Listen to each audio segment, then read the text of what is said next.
রাসূল সাল্লাল্লাহু আলাইহি ওয়াসাল্লামের প্রিয়তমা স্ত্রী খাদিজা রাদিয়াল্লাহু আনহা মারা যাওয়ার আগে রাসূল সাল্লাল্লাহু আলাইহি ওয়াসাল্লামের দুটো হাত ধরে বললেন, আমাকে কথা দিন, আপনার গায়ের জুব্বা দিয়ে আমার কাফনের কাপড় বানাবেন আর নিজ হাতে আমাকে কবরে নামিয়ে দিয়ে আমার সওয়াল জবাব শেষ না হওয়া পর্যন্ত আপনি কবরের পাশেই থাকবেন, আমাকে একা ফেলে যাবেন না। রাসূল সাল্লাল্লাহু আলাইহি ওয়াসাল্লাম অশ্রুসিক্ত নয়নে বললেন, হে আমার প্রিয়তমা স্ত্রী, আমি কথা দিচ্ছি। খাদিজা রাদিয়াল্লাহু আনহা শেষ নিঃশ্বাস ত্যাগ করলেন। গোসল জানাজা শেষ করে রাসূল সাল্লাল্লাহু আলাইহি সাল্লাম তার প্রিয়তমা স্ত্রীকে নিজেই কবরে শুয়ে দিলেন। অশ্রুজল চোখে কবরের পাশে দাঁড়িয়ে রইলেন। হাবিবের এমন বিমর্ষ মানসিক অবস্থা দেখে মহান আল্লাহ ফেরেশতা জিবরাইল আলাইহিস সালামকে পাঠালেন। জিবরাইল আলাইহিস সালাম এসে সালাম দিয়ে জানতে চাইলেন, হে আল্লাহর রাসূল সাল্লাল্লাহু আলাইহি ওয়াসাল্লাম, আপনি এভাবে আপনার স্ত্রীর কবরের পাশে দাঁড়িয়ে আছেন কেন?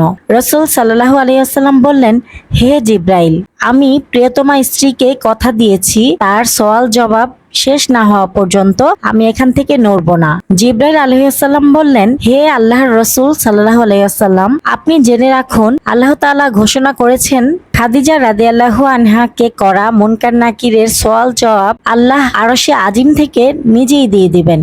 সুবহানাল্লাহ। এই সেই খাদিজা রাদিয়াল্লাহু আনহা যাকে মহান আল্লাহ সালাম দিয়েছেন। যেখানে তিনি কবরের সওয়াল জবাবকে ভয় পেয়েছেন, সেখানে আমরা কোনো চিন্তা করি না কবরের জীবন নিয়ে। আল্লাহু আকবার। খাদিজা রাদিয়াল্লাহু আনহা এর মৃত্যুর পর প্রায় প্রতি রাতেই আয়েশা রাদিয়াল্লাহু আনহার ঘুম ভেঙে গেলে উঠে এসে দেখতেন রাসূল সাল্লাল্লাহু আলাইহি ওয়াসাল্লাম কান্নারত অবস্থায় আল্লাহর কাছে মিনতি করছেন, হে আল্লাহ, যখন শেষ বিচারের দিন ছেলে বাবাকে চিনবে না, বাবা ছেলেকে চিনবে না, স্বামী স্ত্রীকে আর স্ত্রী স্বামীর চেহারা দেখে বিস্মৃত হবে, তখন যেন আমি আমার প্রিয়তমা স্ত্রী খাদিজাকে চিনতে পারি এবং তাকে দেখে যেন বিস্মৃত না হই। খাদিজা রাদিয়াল্লাহু আনহা গোস্ত খেতে পছন্দ করতেন, যদিও খুব কম সুযোগ হতো, কিন্তু কখনো হঠাৎ কোনো উট, দুম্বা কিংবা খাসির গোস্তের ব্যবস্থা হতো, তিনি তৃপ্তি করে খেতেন। ওনার মৃত্যুর পর রাসূল সাল্লাল্লাহু আলাইহি ওয়াসাল্লাম যখনই কোনো গোস্ত হাদিয়া পেতেন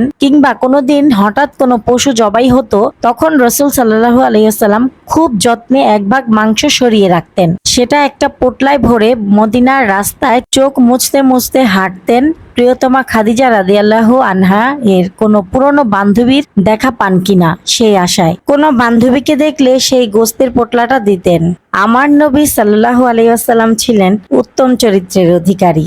আমাদের কি ভাগ্য, আমরা সেই নবীর উম্মত। আল্লাহ সকল হালাল সম্পর্কের বারাকা দান করুক এবং প্রত্যেক সংসারকে আল্লাহ ভালোবাসা এবং স্নেহের আঁচলে আবৃত করুক। আমিন। ভিডিওটি ভালো লাগলে লাইক, কমেন্ট এবং শেয়ার করতে ভুলবেন না। আজকের মতো ভিডিওটি এ পর্যন্তই। আল্লাহ হাফেজ। আসসালামু আলাইকুম।